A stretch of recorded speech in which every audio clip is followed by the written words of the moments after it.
Welcome to Elevate Your English. Where confidence meets communication. You know what nobody tells you about learning English? You can score high on tests. You can write perfect emails. You can understand every word in a movie. But the moment you walk into a real meeting, a real professional meeting, with a real boss or a real client, something breaks inside your brain. Suddenly, you forget everything. You know the grammar, you know the words, but the sentence just doesn't come out. And the worst part? Everyone is looking at you, waiting. That silence. That 3-second pause where you're thinking, oh God, how do I say this in English? That silence feels like 3 hours. Yes. And here's the uncomfortable truth. That's not a grammar problem. That's not a vocabulary problem. That is a fluency gap. And most English courses never teach you how to close it. Today, we're going to change that. Welcome to the CEO Communication Blueprint. 50 executive phrases that will make you sound fluent, confident, and completely in control. At work, in meetings, in emails, everywhere. So let's talk about what's really happening here, because I think a lot of our listeners feel this exact thing. Right. So imagine this. You're in a meeting. Your manager asks, "What's your take on this?"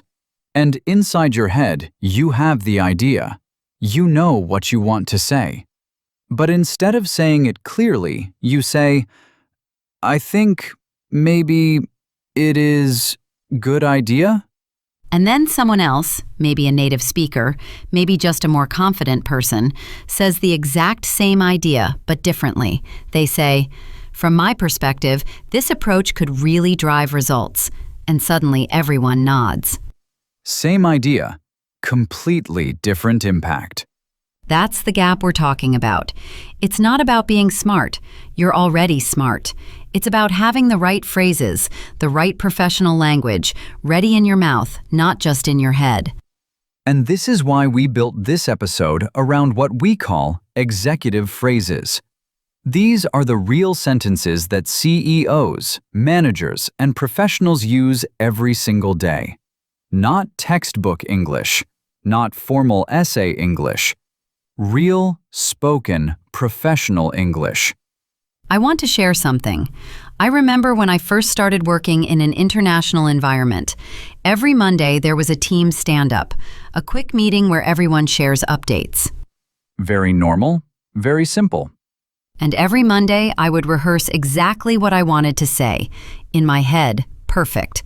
But when it was my turn, I'd say something like, "Yes, I did the work. It is finishing soon." Ouch. And my colleague would say, "Just to keep everyone aligned, I've completed phase 1 and I'm currently finalizing the delivery timeline."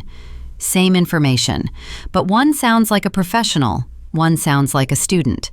And this is what nobody talks about. Professional English is almost like a different language. It has its own phrases, its own rhythm. You need to learn it separately. Exactly. And here's what makes it harder. When you're nervous, even the phrases you know disappear. The pressure of the moment makes your brain freeze. So the solution is not just knowing phrases. It's knowing them so well that they come out automatically, even under pressure, even when you're nervous. That's what fluency actually means. Okay, so let's get into it. Let's actually go through some of these executive phrases, and I want to explain not just what they mean, but when and why you use them. Perfect. Let's start with meetings, because that's where most people feel the pressure the most. So, when you want to share your opinion without sounding too aggressive, you say, "From my perspective," or "based on what I've seen." This immediately sounds confident and professional. It tells people you have experience. You have a point of view. And when you want to agree with someone but add something, you say, "Absolutely, and building on that, this is so smooth. You're not interrupting, you're not disagreeing, you're adding value." Now, what about when you don't understand something? This is huge. Most people just smile and nod. But a real professional says, "Could you elaborate on that?" Or, "Just to make sure I'm aligned, are you saying?" That phrase, "just to make sure I'm aligned," is gold. It shows you're listening. It shows you care about clarity, and it gives you a moment to process what was just said. Now let's talk about emails. Because emails are where a lot of professionals spend half their day, and the language matters more than people think. Instead of writing, "I want to ask you about," write, "I wanted to touch base regarding." Instead of, "Please reply soon," write, "I look forward to your thoughts on this." Instead of, "Sorry for the late email," write, "Thank you for your patience." Notice something? In every case, the professional version is warmer, smoother, and more respectful. It doesn't sound demanding. It sounds like a partner, not a student asking for permission. And when you need to push back, when you disagree with someone senior, instead of going silent or just saying, "I don't think so," you say, "I see where you're coming from, and I'd like to offer a different angle." That one phrase alone can change your career because it shows confidence without disrespect. It shows you have a voice, but also emotional intelligence. And finally, closing strong. When you finish a meeting or a presentation, don't just say, "Okay, that's all." Say, "To summarize the key takeaways," or "The next step on my end will be," or "I'll follow up with a brief recap by end of day." These phrases signal leadership. They show you're organized. They show you think about outcomes. That's CEO energy. And you don't have to be a CEO to use it. All right, here's your challenge for this week. Just one. In your next work conversation, email, meeting, message, anywhere, use this one phrase. Just to make sure we're aligned. That's it, one phrase. Use it once. Notice how people respond. Notice how it shifts the energy.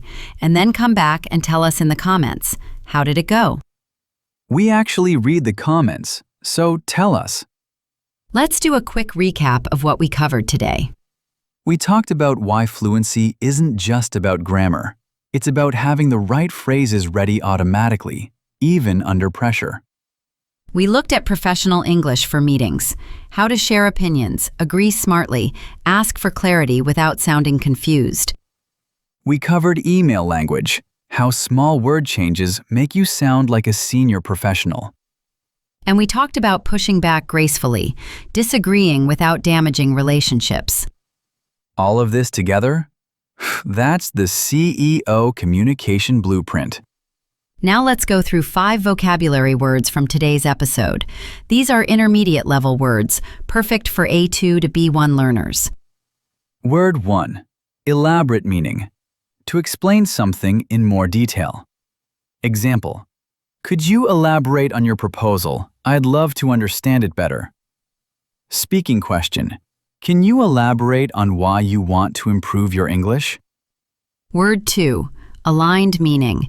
In agreement or moving in the same direction. Example. I just want to make sure we're all aligned before we move forward. Speaking question. Have you ever felt out of alignment with your team? What happened? Word 3. Perspective meaning. A particular way of thinking about something based on your experience. Example. From my perspective, the new schedule will actually save us time. Speaking question. What's your perspective on learning English as an adult? Word 4. Finalize meaning. To complete or make the last decisions about something. Example. Let's finalize the details before the client call tomorrow. Speaking question. What do you need to finalize in your life right now? Word 5. Follow-up meaning. To take further action after something has started. Example. I'll follow up with you by Thursday with the full report. Speaking question. Is there something important you've been meaning to follow up on? Here's what I want you to take away from today. You already have more English than you think. What you need now is the confidence to use it. and the right phrases to carry you through the moments when your mind goes blank. Professional English is learnable. It's not a talent. It's not something only native speakers have. It's a skill. And like every skill, it gets better every time you use it. One phrase at a time, one conversation at a time. That's how fluency actually happens. And we're going to be right here every week, giving you the tools to get there. If today's episode helped you, even a little, please subscribe. It genuinely helps us reach more English learners like you. And if you have a topic you want us to cover, a situation at work, a phrase you struggle with, anything, drop it in the comments. We might just make a full episode about it. Until next time, keep speaking, keep growing. We'll see you in the next one.